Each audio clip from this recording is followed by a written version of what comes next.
Day 11 of the perform challenge मी ethereum 5 minute time फ्रेमला या ट्रायंगलच्या ब्रेकआउट किंवा ब्रेकडाऊनला एक ट्रेड प्लॅन करणार आहे. ठीक आहे, ज्या कोणत्या डायरेक्शनला क्लोजिंग येईल आपण त्या साईडचे एक ट्रेड प्लॅन करू, बघू पुढे काय होतं. ओके, तर इथे या ट्रायंगल स्ट्रक्चरचं ब्रेकडाऊन आलेलं आहे आणि इथं आपण पोझिशन बनवलेली आहे. ठीक आहे, आता $50 अप्रॉक्स लॉस चालू आहे.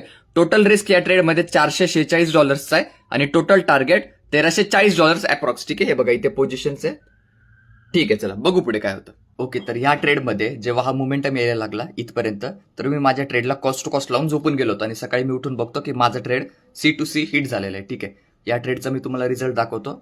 फक्त $176चा प्रॉफिट झालेला आहे. आता हे अमाऊंट्स ना काही लोकांसाठी मोठे असतील, काही लोकांच्या क्वांटिटीनुसार हे अमाऊंट्स त्यांचं फुल टार्गेट असेल. पण ज्या क्वांटिटीला आपण ट्रेड करतो तर तुम्हाला माहितीये की हलकंसं जरी आपण एंट्रीपेक्षा वरती स्टॉप लॉस लावला किंवा एंट्रीपेक्षा खाली लावला, डिपेंडिंग ऑन कोणत्या साईडची पोझिशन आहे, तरी ते एवढे जास्त प्रॉफिट्स आपल्याला देतात. ठीक आहे, पण हे आपल्यासाठी कॉस्ट टू कॉस्ट आहे. तर तुम्ही बघशील आपले लगातार 5 trade cost to cost, risk management, risk management, risk management आणि परत कॉस्ट टू कॉस्ट. तर हे मार्केटचे कंडिशन चालू आहे सध्या आणि आपल्या होम टॅबवरती टोटल अकाउंट स्टेटस आता आपला 0.64% लॉस आहे, जे की होता $636 आणि आपल्याला $10,000 प्रॉफिट करायचं आहे. ठीक आहे, या जर्नीचा पार्ट बना. भेटू आपण पुढच्या व्हिडिओमध्ये.